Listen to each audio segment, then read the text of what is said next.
On July 29, 2012, Peace Corps volunteers in Ghana invited 28 deaf students from all over the country to participate in a leadership camp for the deaf. This 5-day program offered sessions in goal setting, confidence building, and leadership skills. The camp's mission was to allow students and teachers from around the country to meet each other and create a network to advocate for a proud deaf community in Ghana.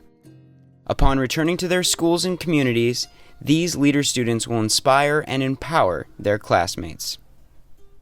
These students have been chosen because they're some of the best outstanding students at their schools and because they're honest and they're hardworking and they have already shown themselves to be leaders among their peers. And so we were trying to discuss how we can kind of bring deaf students from all over the country in one area to communicate, to discuss their problems, and just to meet each other. I think it's really nice to see my students interacting with deaf people from all over the country, so they know that they're not alone.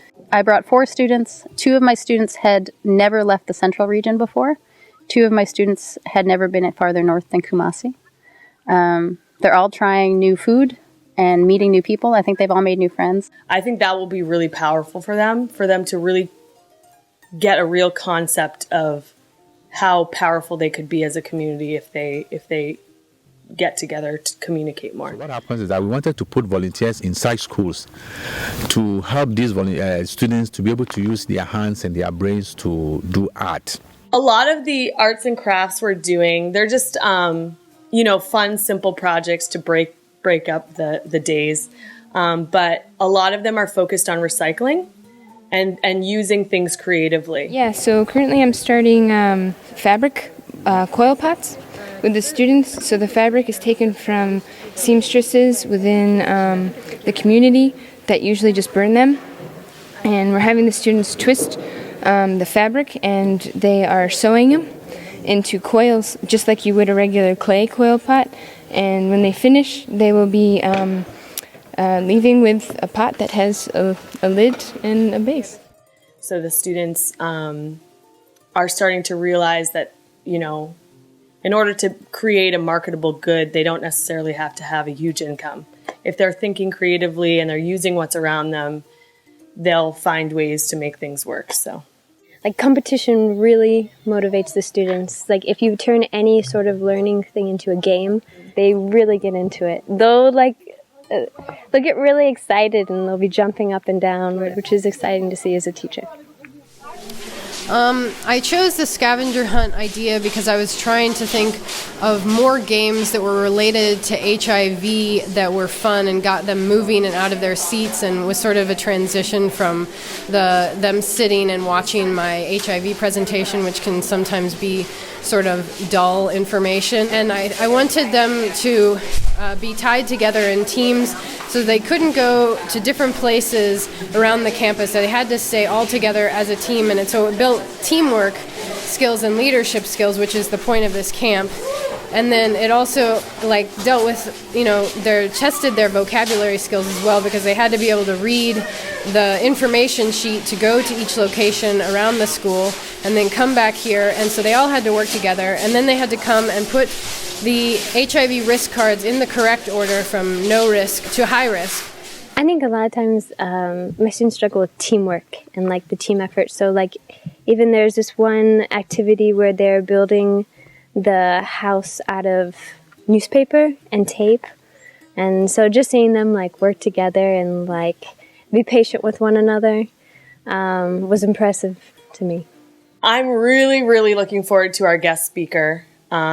He's Robert from the Ghana National Association of the Deaf. So he's head of advocacy at the association, and he is incredible. He's really intelligent and really, really passionate about deaf equality.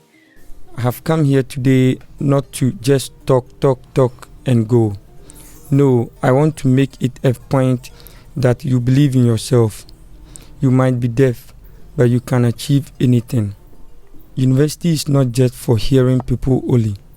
No, university is for all of us, even the deaf. University is open, all work is open, everyone is welcome, but only if you try hard. they can't get that from me. You know, I'm from America and I'm hearing. So anything I say isn't going to get across to them as well as this man who he's actually from Upper East, grew up in Ghana and is now where he is today. When I came, I was very surprised with what the volunteers are doing.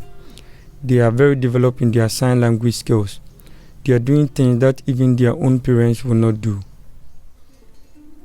Also, yesterday's session about pride clubs, I think, was really sort of opened the eyes of my students about how you could be someone who's deaf and be empowered and advance yourself. I don't believe that the deaf are bad people. The deaf and the hearing are the same. We can do the same work. Why? Because God gave us the same things. We all have expertise. It's just that we're deaf. And we're going to encourage them to start deaf pride clubs at each of the schools, which will then be communicating with the pride clubs at the other schools that participated in the camp, but also doing outreach in their individual communities. Here at the camp, I've learned a lot. Before, I never knew about HIV. I've lost many friends and classmates, either because they have become pregnant or contracted HIV. And what I've learned here has helped me to develop awareness of these issues and how to prevent them. I think it's really important to support special education and deaf education, especially in developing countries, and try to give them all the opportunities you can and encourage them.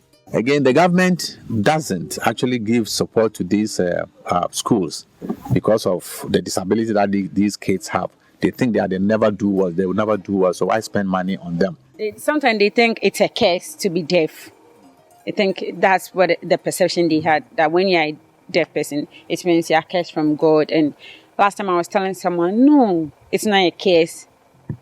They can do everything, just that they can't hear. Oftentimes they are stigmatized so that the schools themselves are almost like leper colonies in a way. They're put off on somewhat the outskirts of a relatively larger city, and with that, it's difficult to get community involvement. So we really want this project to continue into the upcoming school year, so that when they get back to the schools, we're hoping they'll be motivated, they'll be mobilized, they'll be proud to be deaf, and they'll share that with all their peers. And teaching hearing people sign language and putting up posters and proving that they can do everything that a hearing person can do, except for hear, that it will make a change. Here I've danced, enjoyed, met different people. I've seen parts of the country I've never seen, and now I can go back to my school and share these experiences with all my friends. The things I have learned here, I understand very well.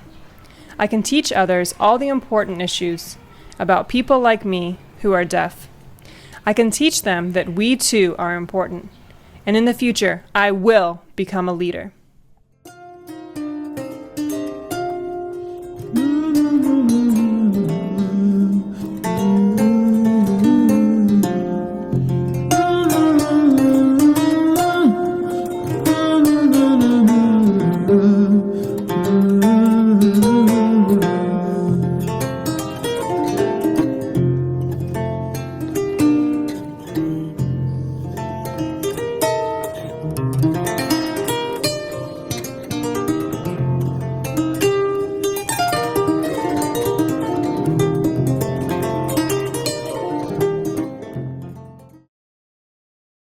Bye, corn dog. P. Cola. It's refreshing and delicious.